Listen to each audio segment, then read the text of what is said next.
Today's episode of Geek Beat, well, it's one giant political rant. Get ready, I'm John P., and it all starts now.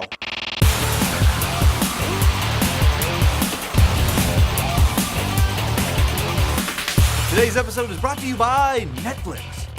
Okay guys, exactly a month ago today on February 12th, Republican Representative Mike Rogers from Michigan, a former special agent in the FBI, reintroduced a bill known by the acronym CISPA, the Cyber Intelligence Sharing and Protection Act. It's a bill that was killed a year ago due to public outrage and internet activism, but it's back and virtually unchanged. CISPA essentially serves one main purpose. It gives the US government the ability to get your personal records from basically any internet service provider. The kind of information that in any other form would require a warrant. For example, if the government wanted to listen to your personal phone calls or open your mail, it's actually not a problem. They just obtain a warrant from a judge, tap your phones, go through your mailbox, what do they want to do? But with CISPA in place, the government could listen in on every VoIP call, Skype video, or internet chat, read your email, only this time they don't need a warrant to do it. So for example, I drafted this episode of GeekBeat using a combination of Evernote and Google Docs. If CISPA were a reality, the feds could be watching me editing in real time without a warrant and without my even knowing it. And they could do that to all reporters. So what happens if someone sees a reporter readying a story that they just don't like? A federal agent could quietly take them away in the middle of the night, especially if they deemed it a matter of national security. Right now, some of you are already shocked and angry, but some of you are probably thinking that there isn't a single person in the entire US government that would ever do that, either today or at any point in the future, right? Well, if that's the case, then they really don't need the law, do they? Okay, that might not be a very good argument because it's not personal enough. So let me ask you what you would think about a different scenario. What would happen to Google if they opened up your personal history to the public? I mean, really shared everything. Your web browsing history, your private chat transcripts, the personal photos attached to your email from that special someone, the address to that special someone's house, the entire contents of your Google Drive account. And I'm not talking about an accidental leak, people. I'm talking about a choice. Not only would Google literally be shut down and go bankrupt, employees would quit, there would be lawsuits, death threats, and I bet Larry and Sergey's lives would be instantly and irreversibly miserable at best. The entire global media would pounce on it and never let it go, ever. So if we wouldn't let Google do it, why would we let the government?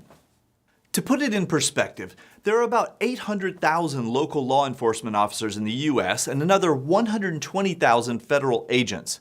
Include all their support personnel, and we're talking about well over 1 million US citizens who could gain access to your personal data across the entire web without a warrant. In fact, I'd bet anything it begins with teams of people literally browsing the personal habits of ordinary citizens just looking for patterns, until the government can put a system in place that'll store and catalog every piece of information it can gain access to for eternity. One of those analysts could be your ex-boyfriend, your mother, your child. You really want everything you do to be a matter of public record? Because with CISPA, it will be. We've seen it many times throughout history, folks. The Inquisition, witch hunts, McCarthyism. When the government has unchecked power, everyone is treated as a suspect. I therefore conclude that Senator McCarthy's charges and insinuations are not only false, but utterly irresponsible, and under the circumstances reveal a shocking disregard for the interests of our country. Fortunately for us, the Fourth Amendment to the US Constitution, which has served us well for the last 222 years, protects us from unreasonable searches of our persons, homes, papers, and effects without probable cause. And I'm quite sure the Founding Fathers wouldn't say, oh, we only meant to protect dead tree type papers, not digital ones. So I'm not surprised that an ex-FBI officer would introduce a bill that would make law enforcement's work easier. It makes perfect sense.